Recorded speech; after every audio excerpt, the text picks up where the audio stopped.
इस्माइल शहजाद हैं जी अटक से। अपोजिशन पहले पेशावर, कराची और अब लाहौर में, यानी आज की opposition Imran Khan. Power shows 2018 से कबल कराची से खैबर पख्तूनख्वा तक इमरान खान की जमात सड़कों में नजर आई। 2018 के इलेक्शन के बाद ईवान में नजर आई और 3 साल 7 माह की सरकार संभालने के बाद भी वो एक्शन में है। क्या तहरीक इंसाफ का तीसरा जलसा लाहौर में कामयाब था?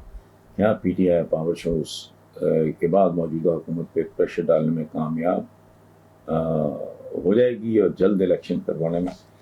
देखें इस्माइल शहजाद साहब, बड़ी एक बात बड़ी दिलचस्प है, आपने पॉइंट आउट किया है कि ये इन लोगों की तबाही 40 साल प्लस माइनस, ये पीपल्स पार्टी, नून लीग वगैरह, ये बाकी जितने भी लग लपेट हैं इनके आगे पीछे के, उसके जवाब में इमरान की हुकूमत सिर्फ 3 साल 7 माह। अब जो कुछ होगा वो आप भी देखेंगे, मैं भी देखूंगा।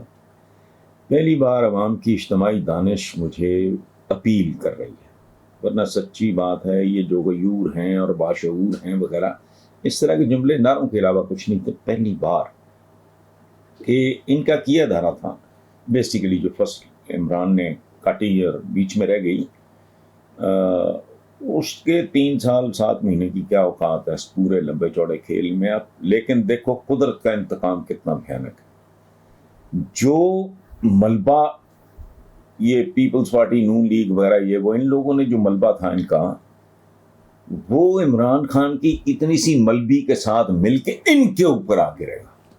और आपने जो कहा है ना कि जल्द इलेक्शन ये वो, तो भाई 2 सूरतें हैं, मैं आपके सामने रख देता हूँ। इस पर कोई वर्डिक्ट देना, फैसला करना तो मेरा ख्याल अक्लमंदी नहीं होगी। पहली बात यह है कि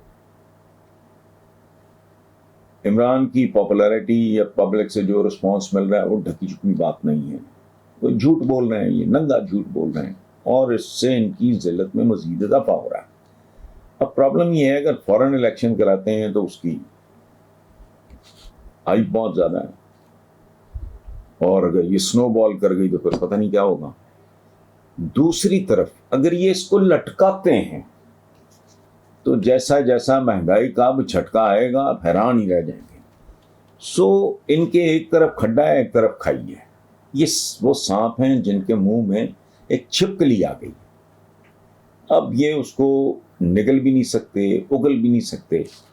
मैं तो उस पोजीशन में नहीं हूं कि इस बारे में कोई प्रोडिक्ट करूंगे इलेक्शन जल्द करवाएंगे ये वो। वक्त पे हो जाए तो मेरा ख्याल है इसमें मुल्क की भी बेहतरी है और इन सब की भी बेहतरी है, वरना फिर पता नहीं कहानी किधर निकल जाए। और मेरा तो ख्याल है निकल ही जाए तो बेहतर है।